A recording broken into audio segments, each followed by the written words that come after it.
Halo Sobat BKKBN, balik lagi bersama aku Adi Putra Darmawan di podcast BKKBN.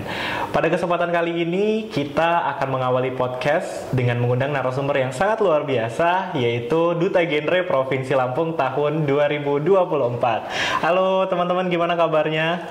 Ya, Kak Adi. Gimana? Kalau aku baik. Baik ya. Oke, mungkin Sobat BKKBN di rumah belum kenal nih. Kira-kira Duta Genre Provinsi Lampung tahun 2024 yang baru itu siapa gitu? Mungkin boleh dikenalkan dulu sama Sobat BKKBN yang nonton pada hari ini. Oke, mungkin dari aku dulu kali ya. Jadi perkenalkan semuanya teman-teman Gen Rangers atau kita sebutnya ya. Aku Ramadi Satria, merupakan Duta Genre Putra Provinsi Lampung tahun 2024 dan sekaligus mahasiswa aktif Universitas Lampung tahun 2023 dan partner aku. Oke. Halo Gen Rangers, kenalin nama aku Fadila Aulia Putri, teman-teman bisa panggil aku Dila. Aku dari Institut Teknologi Sumatera di program studi Teknologi Pangan. Kali ini sebagai Duta Genre Putri Provinsi Lampung tahun 2024. Oke, jadi Duta Genre Putra ada Rama dari Universitas Lampung dan Duta Genre Putri ada Dila dari Institut Teknologi Sumatera. Ini kalian dipilih kurang lebih sudah berapa bulan setelah pemilihan Duta Genre 2024 ini? Sekarang kita mungkin beranjak 5 bulanan ya sih. 5 bulan ya, oke, 5 bulan terpilih kurang lebih sudah menjabat sebagai sosok role modelnya teman-teman remaja yang ada di Provinsi Lampung gitu ya. Luar biasa banget Rama dan Dila, selamat datang di BKKBN Provinsi Lampung. Dan pada kesempatan kali ini kita akan membahas sebuah hal yang hype banget ya pada tahun ini gitu ya. Karena kalau kita kilas balik di tahun 2024 itu bisa dibilang sebagai tahunnya politik gitu ya. Kita kemarin udah ada pemilihan presiden, wakil presiden, DPR, DPRD, sampai akhirnya di bulan November ini kita akan mengadakan yang namanya pilkada ya, pemilihan calon bupati wali kota yang ada di sebuah provinsi gitu ya, ada di sebuah daerah gitu ya. Nah, mungkin sebelum kita lebih jauh membahas tentang pilkada ya yang lagi hype banget di bulan ini, bulan November di tahun 2024 ini, boleh dong sedikit diceritakan dulu kira-kira Duta Genre itu apa sih gitu. Mungkin siapa yang mau jawab duluan? Mungkin aku dulu. Oke, boleh Rama dulu.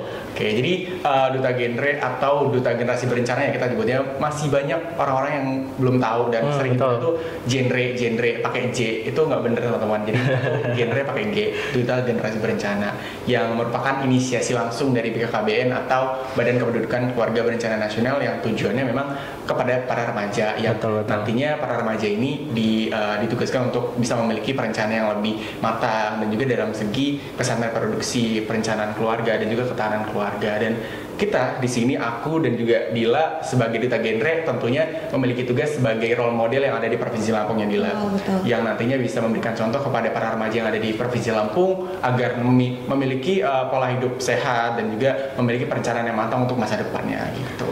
Oke, jadi sangat kompleks ya. Kalau dari Dila mungkin ada yang bisa ditambahkan. Oke, kalau dari aku ya Kak, tadi melanjutkan apa yang dikatain Rama, bahwa Duta Genre itu perpanjang tangan dari BKKBN, Forum Genre, PIK-R juga ya Kak. Betul. Dimana di situ kita berpartisipasi, berkontribusi secara aktif, kita memberikan aksi, memberikan suara tentang, kalau tadi kata Rama tentang isu-isu remaja ya Kak.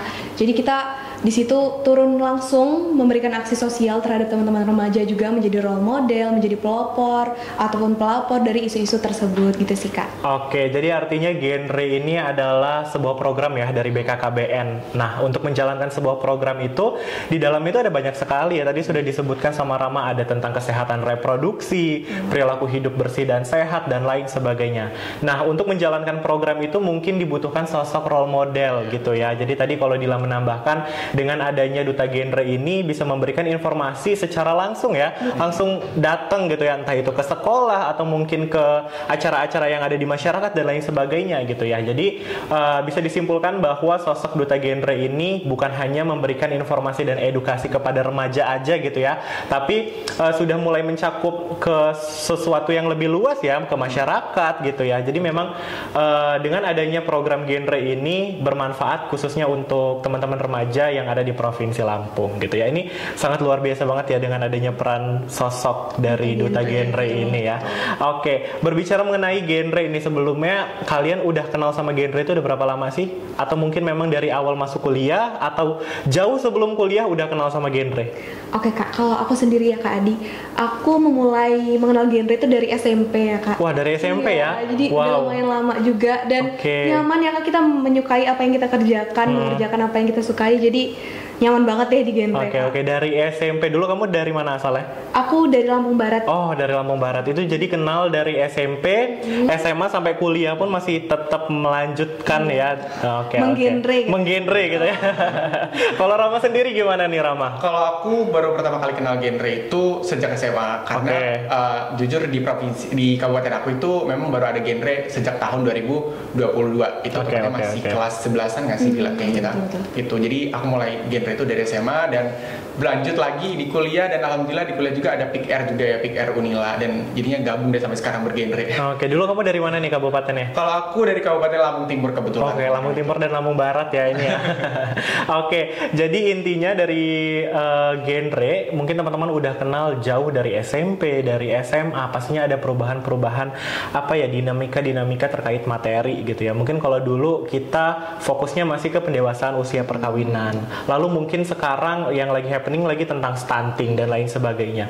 Tapi ternyata ketika kita membahas tentang genre itu bukan cuman itu doang, bukan isu itu aja nih yang kita bahas. Bukan cuman mengikuti apa yang menjadi fokus dari BKKBN. Oh, BKKBN lagi fokusnya ke stunting, berarti kita fokusnya ke stunting. Ya sebenarnya memang iya, tapi kita tidak menutup kemungkinan ada aspek-aspek atau ada topik-topik yang memang lagi happening dan khususnya di kalangan remaja, ya itu yang kita bahas gitu kan ya. Nah, ini menyangkut dengan adanya pemilu dan juga pilkada atau politik gitu ya. Kita paham banget bahwa sebenarnya remaja ini dapat dikatakan memiliki peranan yang sangat besar gitu ya. Bahkan Komisi Pemilihan Umum atau KPU itu menyatakan bahwa dari 204,8 juta pemilih itu sekitar 25 juta sekian itu adalah pemilih pemula. Yang artinya mereka itu teman-teman remaja gitu kan ya. Karena kan kalau di pemilihan itu kan artinya 5 tahun sekali lah ya baru ada pemilihan gitu kan. Nah, sekitar 25 juta remaja itu sebagai pemilih pemula. Nah, menurut teman-teman nih sebagai sosok Duta Genre gitu ya, bagaimana sih peran dan partisipasi remaja sebagai pemilih pemula dalam sebuah pemilu gitu, pemilihan gitu? Oke Kak Adi, aku mulai dari aku ya Rama. Kayak bagaimana partisipasi pemilih pemula, apalagi kita sebagai remaja. Nah, betul. Partisipasi itu penting banget ya Kak. Kenapa? Karena kita sebagai remaja itu ternyata sekarang tuh udah dilibatkan ya Kak dari pelibatan kebijakan publik itu kita udah dilibatkan. Jadi di situ kita gunakan kesempatan untuk mengambil peran tadi Kak, mengambil partisipasi tadi. Dimana tadi Kak Adi di awal udah bilang nih kalau misalnya kita sebagai agen perubahan. Nah, ketika kita sudah masuk nih ke dalam pemilu tadi, pilkada tadi, bagaimana caranya kita bisa andil menjadi remaja yang juga mempersiapkan kedepannya bagaimana Kak di daerah kita, di negara kita juga kan Kak. Jadi ketika kita memilih seorang pemimpin, kita tahu nih, oh kebijakan yang dia berikan seperti apa, kedepannya apa sih pentingnya untuk kita gitu sih Kak. Oke, jadi lebih menekankan apa sih yang menjadi mungkin visi misi utama dari calon tersebut gitu ya. Karena ya balik lagi, ketika kita memilih sebuah pemimpin, artinya ketika beliau terpilih ya itu akan menyangkut masa depan kita gitu ya. Kalau dari Rama seperti apa nih? Kalau dari aku jujur partisipasi pemula ya, pemilihan pemula dalam pemilu kali ini tuh sangat penting karena sekarang ini adalah eranya Gen Z ya sekarang. Kita di sini remaja Gen Z yang dimana kita memiliki pemikiran-pemikiran yang lebih segar, tentunya lebih update, dan juga kita jujur lebih kritis terkait isu-isu politik, dan kita dapat mengetahui jujur dari segi apa sih yang kebijakan-kebijakan yang cocok untuk kita generasi muda, dan program-program seperti apa sih yang mungkin relevan dengan kita gitu. Oke, balik lagi ya, jadi lebih menekankan bagaimana sosok calon pemimpin suatu daerah itu memiliki memiliki program-program yang berkaitan dengan remaja gitu ya. Nah, mungkin kalau kita kilas balik bahwasanya banyak sekali program-program yang diusung oleh sebuah calon, tapi mungkin belum terlalu banyak yang memfokuskan kepada teman-teman remaja gitu ya. Sedangkan di sini kita tahu bahwa remaja itu memiliki proporsi yang sangat besar gitu ya, dan pastinya teman-teman remaja ini adalah agen perubahan untuk sebuah negara di masa yang akan datang gitu ya. Artinya sebuah kebijakan yang dibuat oleh sebuah calon pemimpin suatu daerah itu ya menyangkut masa depan seorang remaja. Bagaimana nantinya program-program tersebut dapat dirasakan oleh teman-teman remaja gitu ya. Oke, ini menarik banget nih kalau misalnya kita kilas nih terkait genre, itu kita kenal sama yang namanya MYP ya. Betul. Atau Meaningful Youth Participation ya. Artinya teman-teman remaja itu sudah dilibatkan seperti apa yang sudah disampaikan sama Dila tadi, bahwa sekarang itu teman-teman remaja itu tuh sudah mulai dilibatkan. Udah bukan cuman dianggap sebagai pemenuh partisipasi aja gitu, bukan hanya sebagai dekorasi semata gitu, tapi artinya teman-teman remaja ini nih sudah menjadi subjek gitu ya. Nah, menurut teman-teman gimana nih penerapan MYP terhadap pemilu itu penting atau tidak sih sebenarnya? Oke, jadi penerapan MYP dalam pemilu itu sangat penting karena kalau kita ngelihat dari penjelasannya ya, MYP atau Meaningful Participation itu kan artinya partisipasi pemuda yang penuh makna. Dan partisipasi yang penuh makna ini dalam hal apa sih sebenarnya? Dan ini dimulai dari yang sekarang kita para pemuda bisa langsung turun kepada masyarakat ikut memilih di pemilu di tahun 2024 ini, dan nantinya pilihan suara kita ini dapat bermakna dan bermanfaat untuk generasi Indonesia yang akan mendatang tentunya gitu. Dan tentunya kan kita sebagai remaja nanti akan menjadi masyarakat kan di Indonesia gitu. Oke, jadi sangat penting ya kalau menurut Rama ya, karena balik lagi sih tadi kita sudah ngebahas di awal, kurang lebih ada 25 juta remaja, itu banyak banget gitu kan ya. Dan artinya kalau misalnya teman-teman remaja itu tidak menggunakan suaranya dengan baik, ya pastinya ya balik lagi hal tersebut akan berdampak untuk masa depan kita gitu sebagai remaja. Kalau dari sudut pandang Dila gimana nih Dil? Oke Kak, MYP tadi ya sudah dijelaskan dari Kak Adi, dari Rama juga, Meaningful Youth Participation. Bagaimana kelibatan remaja itu secara bermakna ya Kak. Sebenarnya itu udah diterapkan banget ya Kak. Bisa kita lihat kita tuh punya musrenbang namanya. Betul. Di daerah-daerah di mana di situ anak-anak, remaja, forum-forum muda itu sudah dilibatkan. Jadi kita bisa memberikan aspirasi, kita bisa bersuara di situ. Nah, itu pula dalam partisipasi pemilu itu sangat penting, di mana ketika kita diajak nih Kak untuk berdiskusi, oh ternyata visi misi calon yang ini seperti ini, kita bisa nih memberikan perspektif baru, sudut pandang baru. Oh ternyata itu melibatkan remaja, kepentingan remaja untuk kedepannya. Misalnya salah satu calon memberikan bahwa ada loh rumah lindung bagi perempuan-perempuan untuk pencegahan atau penanganan kekerasan seksual. Jadi kan itu adalah salah satu visi yang penting banget ya Kak buat kita. Jadi itu adalah MYP yang diterapkan, yang kita juga menerapkan itu untuk partisipasi pemilu itu lebih bagus, lebih aktif dan lebih baik sekali. Oke, jadi artinya melalui Meaningful Youth Participation ini teman-teman remaja ini diberikan ruang bebas ya untuk memberikan pendapatnya ya, khususnya terkait visi misi dari calon pasangan gitu ya. Artinya ketika sebuah calon pemimpin berusaha menyusun visi misi atau tujuan utama dari mereka, ya jangan melupakan sosok teman-teman remaja gitu ya. Kenyamanan, keamanan remaja itu ya, anak-anak, remaja, perempuan dan lain sebagainya itu menjadi salah satu aspek yang penting juga gitu ya. Terkait ini nih, menarik banget tadi apa yang sudah disampaikan oleh Dila dan Rama, bahwasanya sebenarnya teman-teman remaja itu sudah mulai dilibatkan dalam pemilu gitu ya. Tapi sekarang akhir-akhir ini banyak sekali anak-anak atau remaja lah ya kita sebutnya, justru mereka itu dilibatkan dalam sebuah kampanye gitu. Mungkin aku tidak menyebutkan partai A, partai B dan lain sebagainya. Mungkin karena mereka tahu bahwa remaja ini memiliki proporsi yang sangat besar jumlahnya. Suara Gen Z tadi itu ya, balik lagi, Gen Z itu punya pemikiran yang kritis, terus juga suaranya juga cukup banyak gitu ya. Populasi teman-teman remaja sebagai pemilih pemula itu juga banyak gitu kan. Artinya mereka berusaha untuk mendekatkan gitu ya. Namun ternyata setelah didekatkan atau sudah mendekatkan itu, mereka justru hanya dimanfaatkan gitu loh. Nah, menurut teman-teman tuh gimana sih pelibatan anak-anak khususnya dalam partisipasi politik di masa kampanye gitu? Oke Kak Adi, sebenarnya kalau ngomongin kampanye ini agak bahaya. Betul. kita tuh harus hati-hati banget dalam pelibatan kampanye ini. Apalagi tadi kata Kak Adi, jangan sampai ada eksploitasi remaja dalam masa kampanye, pemaksaan juga. Jadi kalau mau ikut dalam suatu kampanye ya Kak, itu boleh, sebenarnya boleh ya Kak. Tapi kita balik lagi, kalau misalnya kita bawa identitas diri, berarti itu kita tanggung jawab diri sendiri ya Kak. Jangan sampai kita membawa identitas suatu forum di mana di situ kita nggak diarahkan untuk ikut kampanye, tapi ikut kampanye. Jadi itu kan salah satu yang riskan banget ya Kak. Betul. Terus yang kedua, kita kalau misalnya mau ikut kampanye itu kita harus tahu dulu Kak, kedepannya harus gimana, terus step by stepnya itu bagus nggak sih Kak untuk kita ikutin gitu, apakah itu baik atau bahaya gitu Kak. Jadi jangan ikut-ikutan aja, jangan FOMO ya Kak. Jangan FOMO ya, benar. Kampanye itu adalah salah satu masa di mana remaja itu pinter banget ya Kak untuk membranding suatu calon mungkin ya, atau suatu sudut pandang gitu. Tapi jangan sampai kita salah komunikasi, salah alur. Ketika kita salah alur, kita bisa aja menggiring opini yang buruk. Itu juga bisa jadi konflik besar ya Kak. Jadi kalau misalnya menurut aku ya teman-teman, dalam pelibatan anak-anak di dalam masa kampanye itu harus hati-hati dan bertanggung jawab untuk kita tahu kebijakan publik seperti apa, kita sadar sosialnya itu batasnya seperti apa sih gitu sih Kak. Kalau dari Rama gimana nih Ram? Oke, jadi kalau dari aku ngomongin tentang kampanye, benar kata Dila tadi itu sebenarnya agak hati-hati ya kita ngomongnya itu, karena takut salah ngomong juga.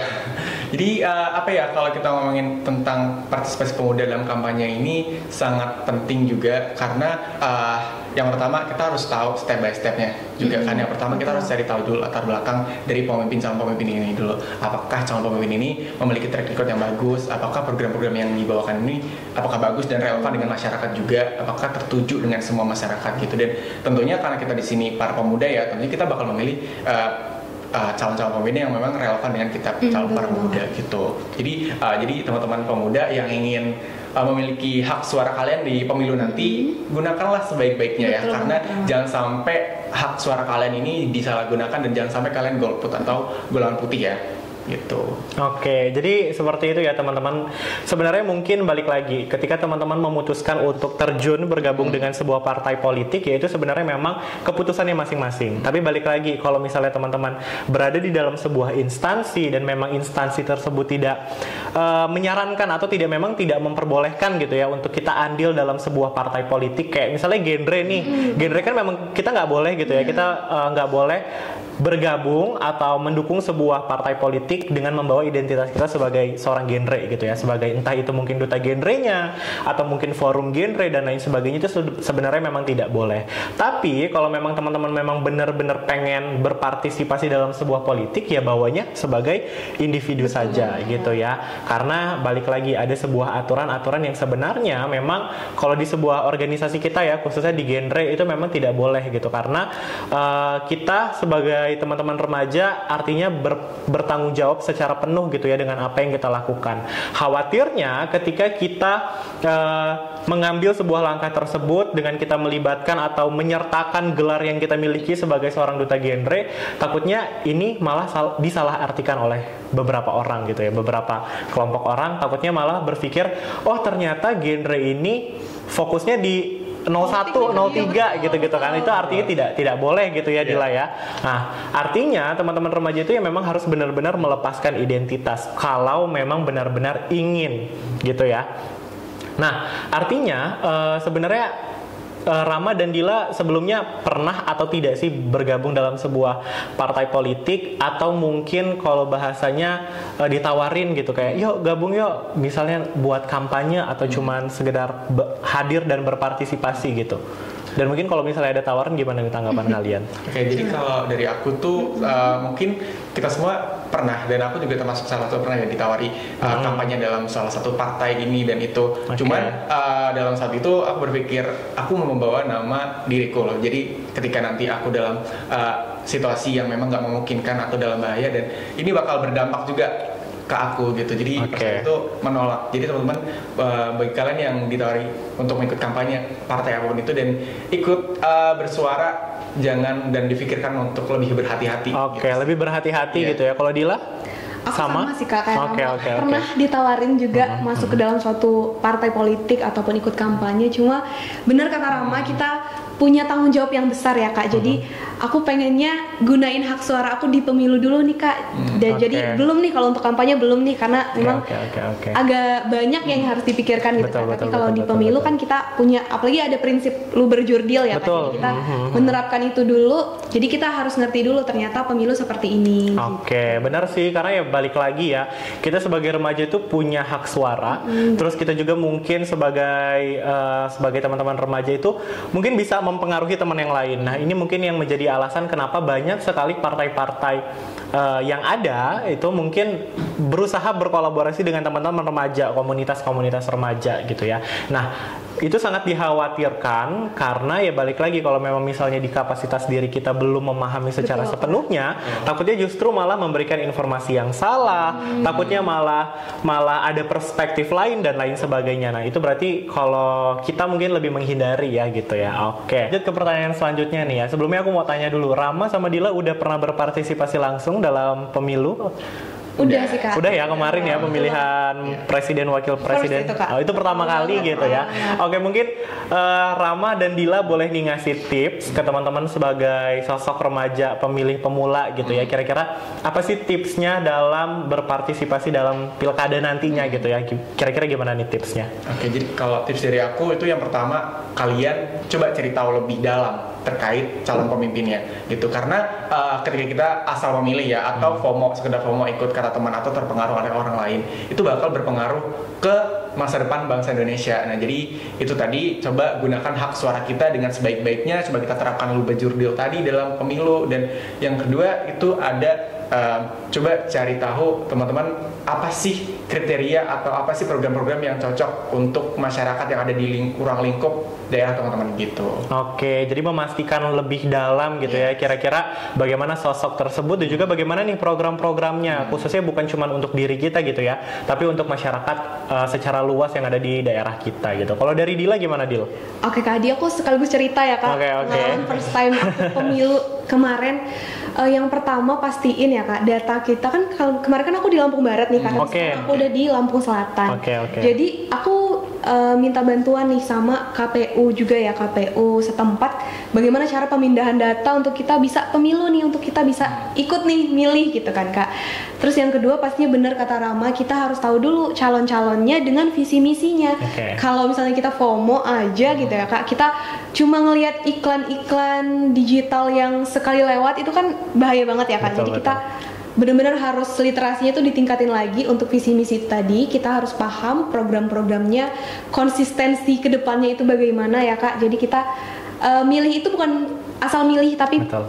lebih ke maknanya gitu sih Kak. Terus yang kedua, setelah kita udah tahu, kita tahu juga pemilu itu seperti apa. Apakah kita bisa memilih di rumah atau kita harus ke TPS tempat gitu kan. Jadi kita alur-alurnya itu kita paham, jadi kita bisa nih untuk menjadi pemilih pemula dalam pemilu tadi gitu sih, Kak. Oke, jadi terkait teknis juga harus paham Betul gitu ya. banget, Kita Kak. jangan cuman gimana cara nyoblosnya aja nggak tahu gitu ya. Harus kemana dulu, mengajukan berkas-berkas mungkin kalau misalnya kita mengajukan tadi yang kata Dila tadi ya, karena awalnya dari Lampung Barat terus sekarang di Lampung Selatan, berarti kan ada perubahan administrasi yang harus dilakukan seperti itu ya. Jadi kalau yang aku tangkep, yang paling penting dari Rama dan Dila ini adalah untuk memahami siapa calon yang akan kita pilih dan juga visi misi ya terkait program-program kedepannya gitu ya. Karena balik lagi, kalau misalnya mengenai pemimpin suatu daerah itu pemilihannya 5 tahun sekali gitu. Artinya selama 5 tahun ke depan itu kita akan dipimpin oleh seseorang gitu ya, seseorang yang mungkin hasilnya nanti akan kita tahu siapa gitu kan. Nah, artinya itu teman-teman tuh harus benar-benar memastikan bahwa visi dan misinya itu tuh sesuai dengan apa yang kita butuhkan. Betul banget. Baik untuk teman-teman remaja atau mungkin untuk masyarakat secara luas, itu harus benar-benar dipastikan kira-kira programnya ini benar-benar kita butuhkan atau tidak gitu ya. Nah, mungkin pertanyaan nih ya, pertanyaan yang selanjutnya, kira-kira harapannya apa sih dari teman-teman sebagai remaja nih ya, karena kan Rama dan Dila ini adalah sosok duta genre, yang artinya sosok role modelnya teman-teman remaja yang ada di Provinsi Lampung gitu ya. Kira-kira harapannya seperti apa? untuk program-program pemerintah khususnya terkait remaja nih? Oke Kak Adi, harapannya apalagi kita sebagai remaja ya Kak, pastinya udah ada nih pelibatan-pelibatan kita tadi di forum-forum diskusi, musrenbang dan lain-lain. Kita harapannya mau banget ya Kak untuk lebih dilibatkan dalam hal-hal lain, kebijakan-kebijakan lain. Jadi kita bisa menyalurkan aspirasi, dan juga harapannya ketika kita sudah memilih apa yang mau kita pilih seseorang tadi kata Kak Adi, kita benar-benar tahu dan juga kita bisa nih, oh ternyata calon ini bagus nih untuk pelibatan remaja ke depannya, pelibatan banyak kalangan ke depannya. Bagaimana beliau mementingkan bahwa kita nih mau nih Kak untuk menjadikan Indonesia sebagai Indonesia emas di tahun berapa, di tahun 2045, dan itu menjadi MYP kita juga Kak, gitu sih Kak. Kalau dari Rama gimana Rama? Kalau harapannya sih untuk pemimpin-pemimpin bangsa Indonesia ke depannya ya, yang pertama semoga program-program yang dicanangkan nantinya bisa terrealisasikan semua. Jangan sampai program-program yang sudah diucapkan, yang sudah diucapkan secara langsung kepada masyarakat itu hanya sekedar ucapan semata, dan itu nanti berdampak ke kita semua masyarakat, dan kita yang mengharapkan sesuatu hal mungkin itu tidak terrealisasikan, dan juga kita sebagai remaja kita tentu ingin memiliki dampak-dampak yang nanti pada para remaja juga gitu. Oke, jadi artinya harapannya adalah ingin tetap dilibatkan gitu ya, harus tetap dilibatkan baik itu dalam kegiatan-kegiatan pemilihan sebuah kebijakan seperti musrembang tadi yang sudah disampaikan, dan juga lebih menekankan bahwa program-program tersebut apa yang sudah dijanjikan harapannya benar-benar bisa terrealisasi gitu ya, agar manfaatnya itu benar-benar bisa kita rasakan. Betul, gitu ya, bukan cuma hanya sekedar janji, tapi memang sebuah pembuktian itu memang harus kita rasakan gitu ya, terkait kebijakan yang sudah direncanakan gitu ya. Oke, pertanyaan terakhir nih ya, closing statement. Mungkin Rama dan Dila ada closing statement yang bisa disampaikan buat teman-teman remaja, khususnya teman-teman remaja sebagai pemilih pemula nih, gimana? Oke, jadi closing statement dari aku, gunakan hak suara kalian dengan sebaik-baiknya, karena satu suara kalian bakal mempengaruhi generasi bangsa yang ada di masa depan nanti. Oke, kalau dari Dila? Oke Kak Adi, kalau dari aku dan Rama sebagai Duta Genre Provinsi Lampung juga mau bilang ke teman-teman semua untuk kita lebih berkontribusi, berpartisipasi, memberikan hak suara kita dengan baik, dengan tepat, sehingga kita juga bisa mementingkan kualitas-kualitas bangsa untuk kedepannya, gitu sih Kak. Oke, keren banget sih. Ini terima kasih Rama dan Dila. Artinya dalam sebuah pemilihan nantinya teman-teman remaja itu memiliki peran yang sangat penting gitu ya. Bukan cuma sekedar kamu baru usianya 17 tahun gitu, belum ada apa-apa, tapi ya justru ya dengan usia 17 tahun baru masih sebagai produktif gitu. Nah, itu artinya kebijakan-kebijakan pemimpin daerahnya nanti bakalan dirasakan oleh mereka gitu ya. Artinya satu suara itu sangat penting, jangan sampai masuk ke golongan golput tadi gitu ya. Jangan sampai menyia-nyiakan hak suara yang teman-teman miliki, karena satu suara tersebut bisa menentukan teman-teman di masa-masa yang akan datang. Oke, terima kasih Rama dan Dila. Sangat menginspirasi sekali pada siang hari ini ya, podcast pada hari ini tentang remaja, pelibatan terkait pemilu ya. Terima kasih sudah berkenan untuk hadir dan ngobrol-ngobrol gitu ya. Mungkin terima kasih sobat BKKBN yang ada di rumah. Mungkin kita boleh salam genre dan salam BKKBN dulu kali ya. Salam BKKBN, berencana itu keren. Salam genre. Salam. Bye-bye. Bye.